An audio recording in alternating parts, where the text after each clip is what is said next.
Halo guys, ketemu lagi dengan gue di OTR FNN Off the Record Forum News Network. Sekarang adalah episode yang ke-28 ya. Seperti biasa, di sini kita akan ngobrol-ngobrol tentang perkembangan Indonesia, negara yang sangat kita cintai, perkembangan sosial politik dan hal-hal lain yang terkait, dan kita gak sendiri karena gue selalu didampingi oleh jurnalis senior FNN yaitu Mas Hersu Beno Arif. Gue sapa dulu ya, Mas Hersu, Assalamualaikum.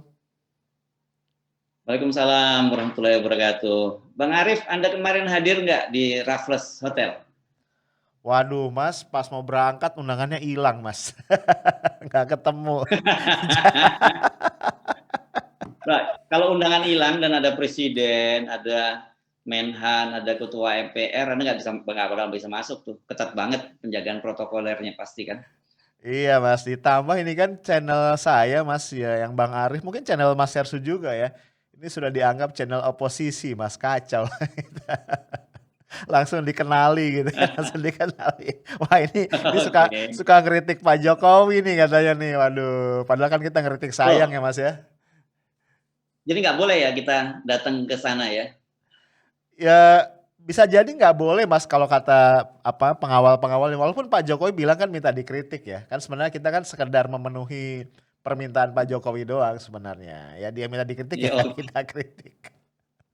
Oke, nggak apa-apa. Kita masih bisa menikmati siarannya itu di channel-channel resmi dari pemerintah ya. Bisa nonton Betul. di akun YouTube-nya Sekretariat Presiden, bisa lihat di Instagram, Twitter, dan juga webnya Sekretariat Negara. Jadi dijamin publik Indonesia yang tidak sempat menghadiri pernikahan dari Atta Halilintar dan Aurel itu bisa langsung mengakses channel-channel dan web resmi dari pemerintah.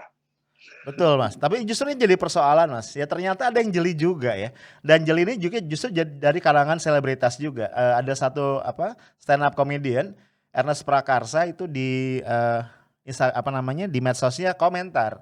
Intinya dia bilang gini, kan siapa Atta Halilintar ini kan seorang selebritas ya gitu ya, orang yang sangat dikenal begitu. Dia bilang sangat wajar kalau politisi itu pengen nempel sama mereka gitu ya, apalagi millennials. Cuma bagi dia menjadi aneh dan lebay ketika ini itu justru dimuat di akun-akun resmi negara, dia bilang gitu. Ini menarik ya, karena yang ngomong nih bukan politisi, tapi yang ngomong ini adalah stand up comedian. Jadi jeli juga Mas, dan saya sependapat ya, menjadi Ya, nggak tahu ya, menjadi kurang pada tempatnya menurut saya ketika akun sekretariat negara, akun-akun resmi lainnya itu justru mempublikasikan ini. Itu sih Mas, catatan kecil. saya sih lihatnya angle-nya berbeda. Saya lihat Mhm. angle-nya berbeda. Saya berpikir mungkin ini dari sisi positive thinking kan tahu bahwa situasi sekarang publik tuh sedang tertekan, butuh hiburan. Dan kalau terhibur itu kan Ya. imunitas itu kan meningkat. Jadi pemerintah Pak Jokowi berniat meningkatkan imunitas masyarakat dengan cara menghibur. Itulah, sekali mesti harus positif lah, Pak. Oke. Siap, siap. Nanti tak bilangin Ernest Mas ya, biar nggak negatif. Oke. Yes. Oke Mas, Oke, ini apa juga topik kita nih sekarang? Kita lupakan dulu karena kita bukan akun resmi pemerintah dan bukan ya akun resmi lembaga pemerintah, kita jangan membahas soal itu ya. Kita bahas yang lain ya, Bang Arif ya. siap, siap. Ini ada hal yang menarik Mas, ini fenomena ya. Ternyata batalnya atau tidak diselenggarakannya Pilkada 2022, 2023 ini kayaknya mulai ada dampaknya Mas. Jadi ada yang kepanasan juga ya. Karena kita tahu bahwa survei politik itu sudah menjadi satu industri ya Mas ya. Satu industri yang itu memberikan tanda kutip makan lah bagi banyak pihak. Lembaga-lembaga survei berbagai kelas itu kan bermunculan ya seperti jamur di musim hujan ya. Ada yang terkenal, ada yang setengah terkenal, ada yang mungkin nyaris tak terdengar gitu ya. Nah, kita tahu bahwa mereka ini panennya Mas, itu saat pilkada biasanya. Iya kan? Karena mereka jual paket-paket nih ya. Kalau kita kandidat itu kita mau dapat apa? Dapat apa istilahnya itu? Rekomendasi ya dari satu parpol. Biasanya modal kita kan survei ya. Nih lihat nih elektabilitas saya segini gitu kan. Nanti kalau udah dapat rekomendasi kemudian paket lengkap nih. Jadi dikonsultanin lah kira-kira begitu. Tapi bisa kita bayangkan itu 272 pilkada di 2022 2023 ini batal. Jadi panen tertunda ya gitu ya. Nah, ini saya bayangkan salah satu dampaknya adalah harus cari sumber lain ya. Kalau enggak pundi-pundi kantongnya kosong. Nah, nampaknya yang paling mudah dilakukan adalah survei, Mas. Jadi akhirnya kalau kita lihat di berbagai media massa ini ya, kemudian lembaga-lembaga survei tadi mulai mempublikasikan hasil-hasil surveinya, dan itu nampaknya tadi ya, kalau saya lihat untuk mulai mengocok nih ya, untuk mulai mengocok, emosi, baik emosi publik pemilih maupun juga emosi para kandidat. Itu Mas yang menarik kayaknya untuk kita kupas. Oke, jadi rupanya kalau bagi lembaga survei, ini ada, pandemi buatan dari pemerintahan Jokowi gitu yang, memutuskan untuk menarik revisi Undang-Undang Pemilu dan Pilkada, dan kemudian tetap menyelenggarakan pemilu serentak pada tahun 2024 gitu ya. Ini Betul. pandeminya kalau ini pandeminya tapi bisa diprediksi. Jadi kira-kira mereka akan mengalami krisis sampai menjelang tahun 2024 gitu ya, Bang Mhm. Arief. Ya, Nah, Anda betul, kalau kita lihat dalam beberapa hari ini kan bingung nih, Pak Jokowi itu belum 1 tahun jadi ya. presiden ya. Sudah 1 tahun Sudah ya? sudah. Tahun 2009, Oktober sudah kemarin satu 1 tahun tahun. lebih sedikit. Ya. Ya, aku 1 tahun. Tapi kok sudah mulai bermunculan nama-nama kandidat. Jadi Mhm. seolah-olah ini ada hal yang kontradiktif. Ada satu lembaga survei yang menginginkan agar Pak Jokowi kembali jadi 3 periode gitu. Mhm. Tapi ada lembaga-lembaga survei yang sudah memunculkan nama-nama kandidat. Ini kan Ya. kalau yang memunculkan nama kandidat lain, apalagi kemarin saya membaca misalnya ada yang memperkirakan suara Jokowi lari kemana nih kalau Jokowi tidak ikut. Ini kan asumsinya mereka menganggap bahwa Pak Jokowi tidak akan ikut Pilpres lagi tahun 2024. Padahal ada Ya. juga lembaga survei resmi, lembaga survei lain. Ini kebetulan juga punya sahabat saya, Bung Kodari. Jadi saya sebut sekarang kalau orang pro dengan 3 periode dan kemudian pro dengan Prabowo berpasangan dengan Jokowi atau Jokowi berpasangan dengan Prabowo itu namanya alirannya Al-Qadariyah namanya.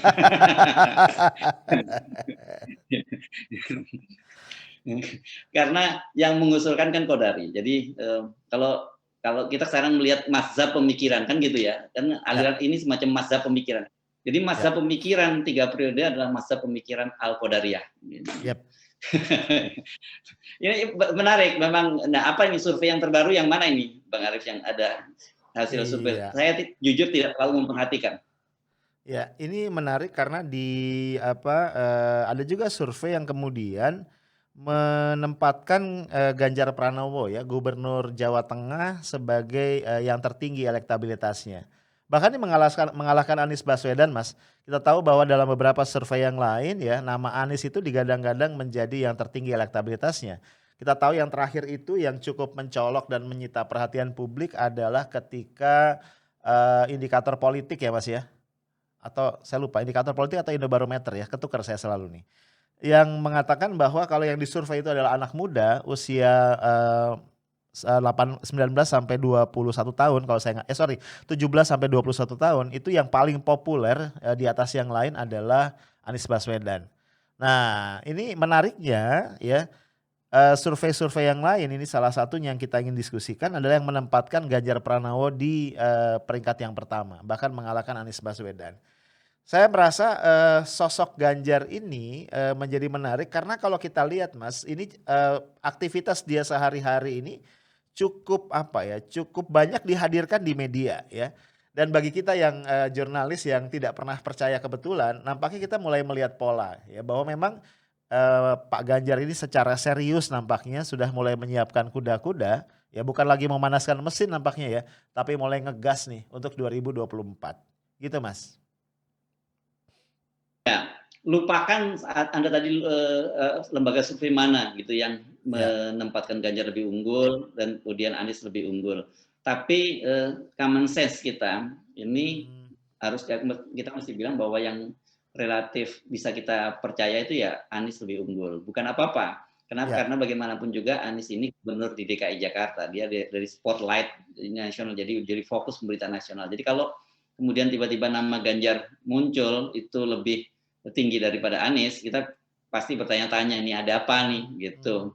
Ya. Pastikan peribahasa mengatakan kalau ada tiada tidak mungkin tempua bersarang rendah gitu kan pepatah yang lama menyatakan begitu pasti ada sesuatu ini kalau tiba-tiba kok Ganjar yang ditempatkan menjadi peringkat pertama. Nah, Anda bisa menilai sendirilah apa maksudnya begitu. Tetapi yang cukup menarik fenomena dimunculkannya Ganjar ini kok tiba-tiba membuat saya teringat dengan pola yang dilakukan pada waktu Pak Jokowi dulu muncul.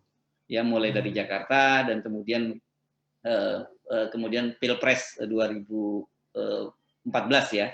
Ya. Karena pada waktu itu kan kita tahu konteksnya ini lebih pada pertarungan internal di PDIP. Ya. Karena bagaimanapun sekarang ini kan pemilik tiket utama untuk maju ke Pilpres 2024 tetap saja PDIP. Kalau kita flashback sedikit ya, Bang Arief, itu pada Pilpres 2014 itu kan era berakhirnya 2 periode kepemimpinan Pak SBY. Dan pada waktu itu yang kelihatan sangat eager untuk maju kembali itu Bu Megawati. Dan wajar sih, Bu Megawati pada waktu itu elektabilitasnya juga tertinggi setelah SBY turun. Tetapi kan kemudian kita tahu Bu Megawati itu digrill ya oleh lembaga-lembaga survei, oleh pengamat-pengamat politik untuk menyerahkan tiketnya ke Pak Jokowi. Pada waktu itu disebut-sebut bahwa kalau Ibu Megawati yang maju pasti hampir pasti kalah. Tapi kalau Pak Jokowi yang maju ada 2 keuntungan, dia menang dan kedua suara PDIP itu akan naik secara signifikan. Pada waktu itu begitu. Kita bisa buka lagi file-file lama itu lembaga-lembaga survei dan para pengamat yang menyampaikan hal itu. Dan rupanya kemudian bagaimanapun juga Bu Mega tertekan dan menyerahkan tiketnya kepada Jokowi. Betul, memang kemudian Jokowi seperti kita ketahui menang di dua periode 2014 dan 2019. Tetapi yang jelas suara PDIP tidak sesignifikan seperti yang digambarkan oleh para pengamat dan para surveyor. Betul, PDIP suaranya tertinggi. Tetapi yang kita perlihatkan bukan persoalan dia suara di pemilu, tetapi peran PDIP di pemerintahan. Ya. Ini sangat terasa. Kalau kita kemarin masih ingat juga bagaimana Bu Mega pernah pidato dan minta agar jatah dari PDIP itu kursinya terbanyak. Dan selain terbanyak tentu harus pos-pos penting. Tapi kalau kita melihat sekarang yang terjadi, ternyata tidak seperti itu.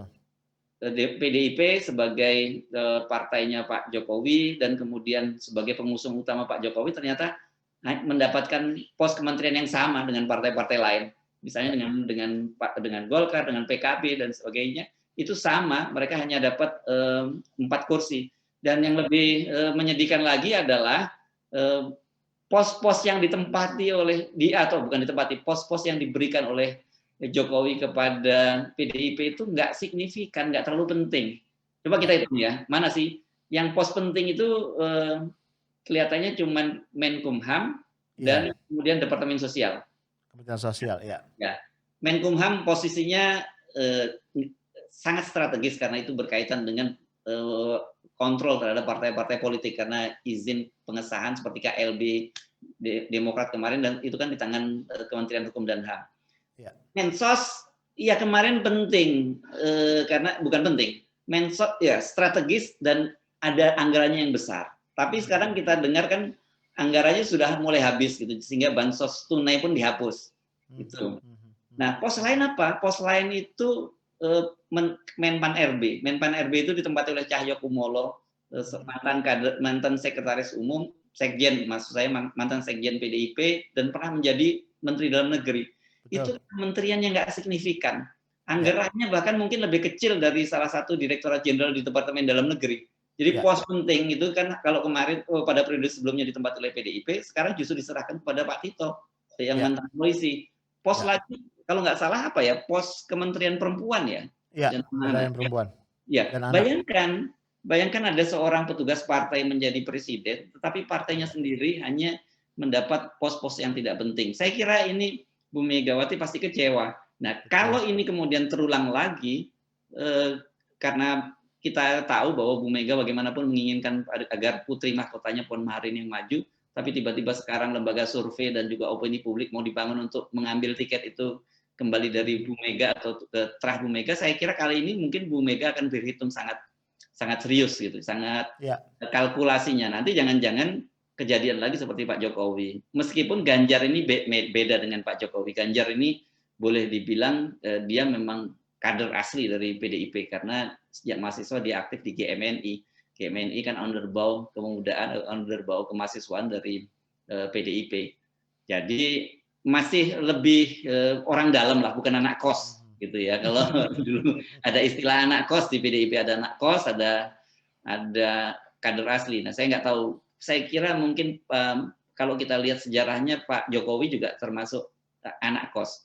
Jadi kenapa? Karena kan dia sebenarnya juga bukan kader PDIP. Dia mulai menjadi anggota PDIP setelah pada waktu menjadi wali kota Solo. Itu kira-kira background-nya yang menarik, mengapa topik itu menarik kita angkat, Bang Arief?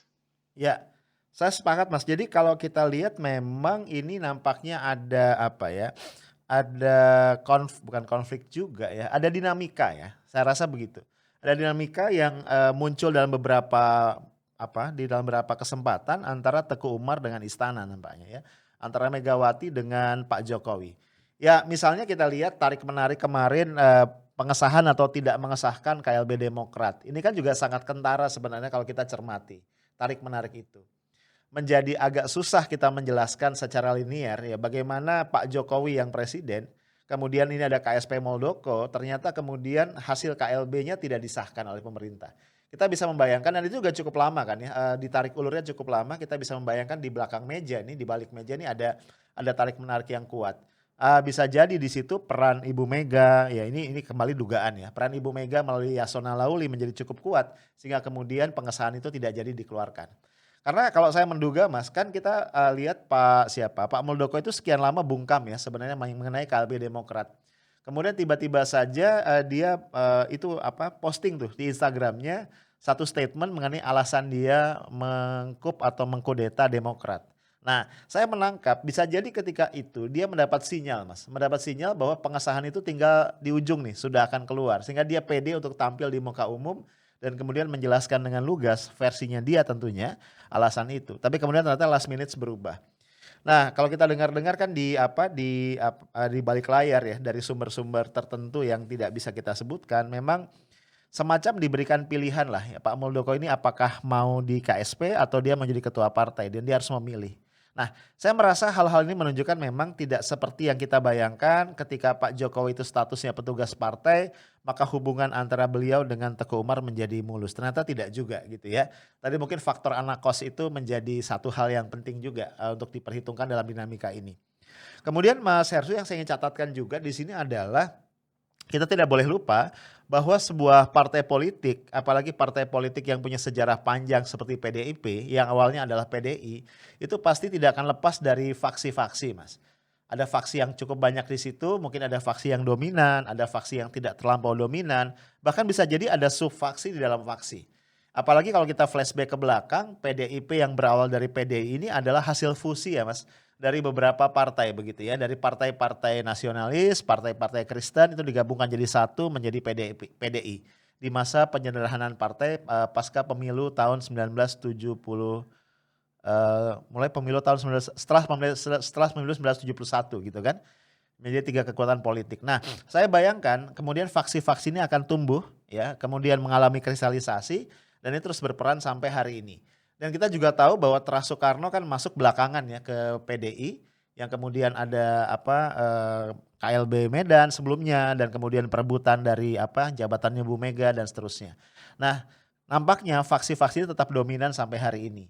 Dan nampaknya tadi Pak Ganjar walaupun memang dia adalah tadi kader asli bukan anak kos tapi tetap ya bukan Teras Soekarno dan ini jadi persoalan juga di situ. Nah, coba Mas yang saya mau garis bawahi yang juga menarik buat saya adalah kemudian pasangan-pasangannya nih Mas ya, pasangan-pasangannya. Karena kan begini, tadi Mas sendiri sudah singgung, di satu sisi Ibu Mega ini menghadapi dilema yang cukup berat nih. Pada satu sisi pasti keinginan dia untuk mempertahankan Teras Soekarno di tampuk kekuasaan nasional itu besar sekali.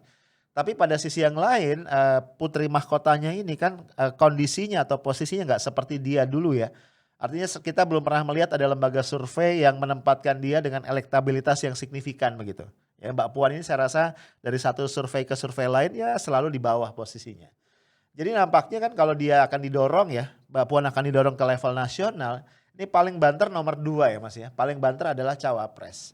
Nah sementara walaupun suaranya cukup tinggi, PDIP ini kan juga tidak sampai 20% ya kalau kita refer ke hasil pemilu legislatif tahun 2019. Jadi nampaknya harus juga berkoalisi dengan yang lain untuk mengusung capresnya siapa. Dan kalau kita lihat apa yang berkembang, nampaknya pilihan yang paling logis bagi Bu Mega saat ini adalah Prabowo Subianto. Kayaknya begitu Mas Hersu.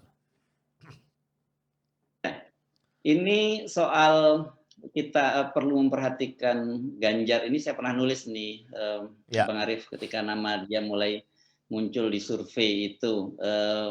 Jadi tulisan saya pada waktu itu judulnya kalau saya tidak salah, waspadai Ganjar Pranowo gitu. betul Mas. Karena memang dengan modal sosial dia sebagai Gubernur Jawa Tengah dan kemudian dia orang Jawa dan PDIP Islam gitu, itu kan Mhm, modal dia memang cukup bagus. Bahkan betul, sebenarnya kalau saya lihat modal sosialnya Ganjar Pranowo ini dibandingkan dengan Pak Jokowi itu jauh lebih bagus Ganjar Pranowo. betul. Bagaimanapun juga Ganjar Pranowo itu tadi saya sebut dia lebih smart lah dibandingkan Pak Jokowi dalam hal ini, dan kemudian dia dikenal aktivis masih sejak zaman masih mahasiswa. Jadi ini memang orang yang perlu diwaspadai. Dan kedua, dia Gubernur Jawa Tengah.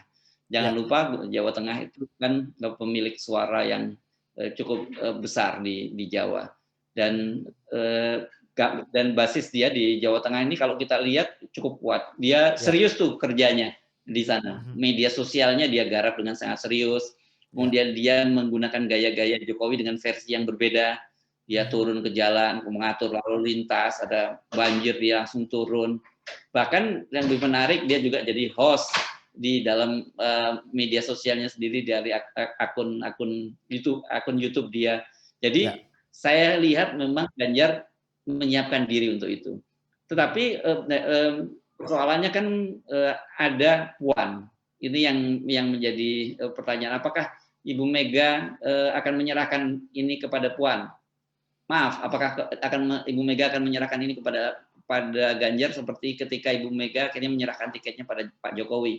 Ini saya kira agak berbeda situasinya. betul, Karena bagaimanapun Ganjar ini tokoh muda, dia usianya saya kira mungkin hanya lebih tua atau mungkin jangan-jangan sebaya dengan Puan, 11 mhm, 12 lah gitu ya. ya, Orang Jawa ya, nyebutnya unda-undi.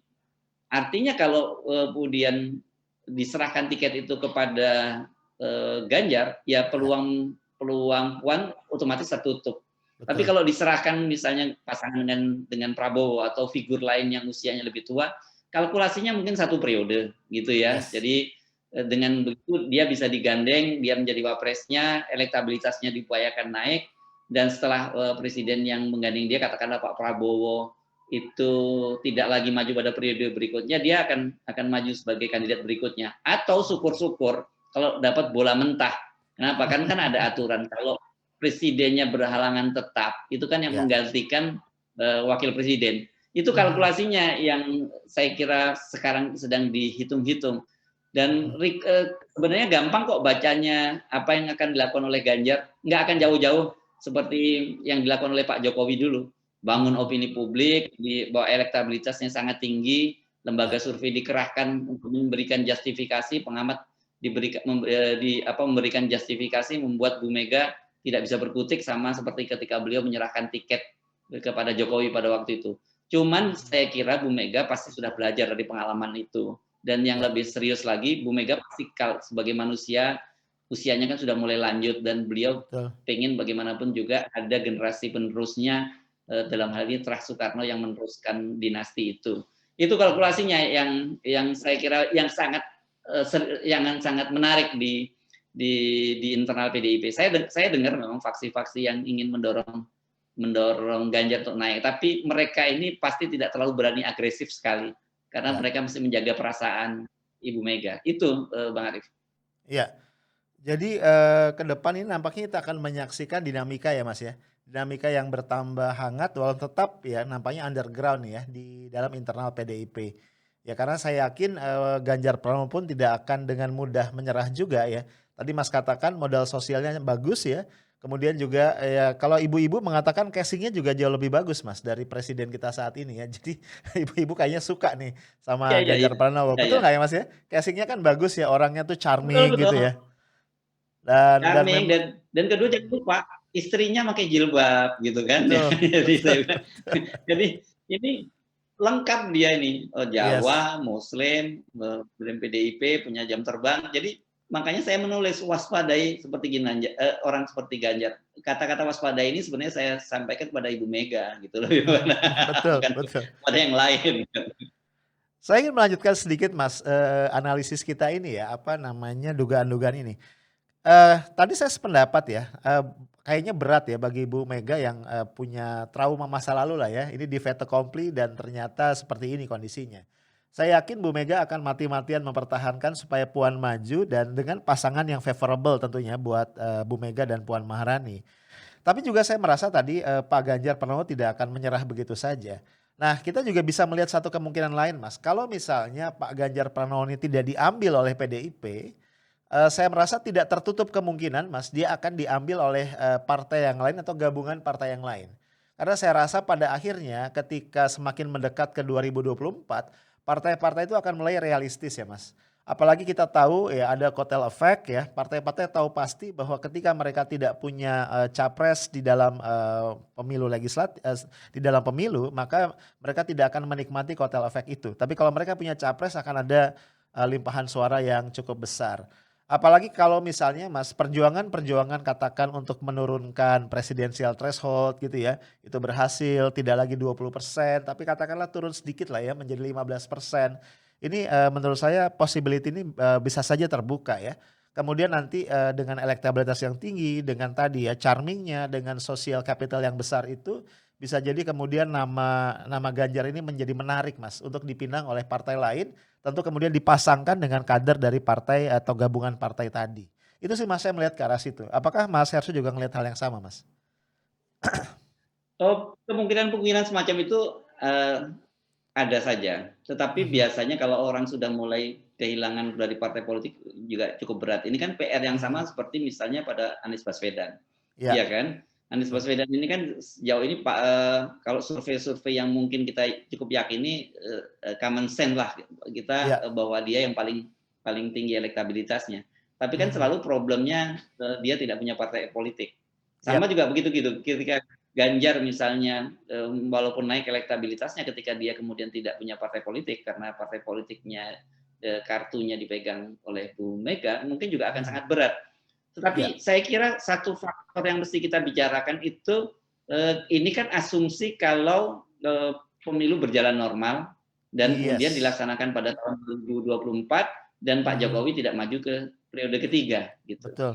Nah, sekarang yang kita kita dengarkan yang paling ngotot menolak tetap PDIP itu Bu Mega, dalam hal ini Bu Mega tidak setuju dengan, 3 periode. Yes. Tetapi kalau kemudian, semua partai akhirnya sepakat mengerucut pada, 3 periode, bahkan kemudian karena Demokrat sekarang di bawah, AHY karena merasa sudah diselamatkan begitu oleh Pak Jokowi dan kemudian juga ikut mendukung 3 periode, kan itu Mhm, jadi lebih menarik kan.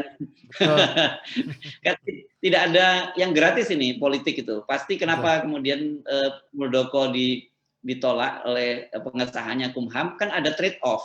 Pasti Ya, ada lah itu bargaining-bargaining semacam itu. Kita nggak boleh ngomong lugu bahwa, oh iya, itu memang legal formal secara administrasi, hukum administrasi memang Muldoko tidak memenuhi syarat, jadi kemudian mhm, disahkan. Nggak, kita nggak jangan berpikir semacam itu.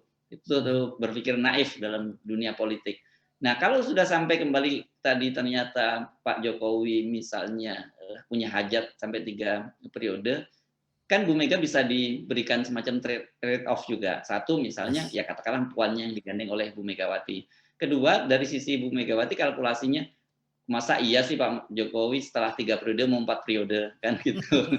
Jadi lebih lebih aman kalau dipilih Jokowi sebagai presiden. Kalau Iya, Ganjar yang maju pasti dia mau 2 periode dan kalau Ganjar 2 periode ya selesailah Puan, tidak tidak tertutup, jadi udah tertutup, pintu untuk Puan untuk maju lagi. Itu mmm, kalkulasinya. Jadi sampai sekarang saya melihat bagaimanapun pasti Ibu Megawati, tidak akan semudah, memberikan tiket kepada Pak Jokowi, kepada Ganjar. Itu situasinya sudah berbeda.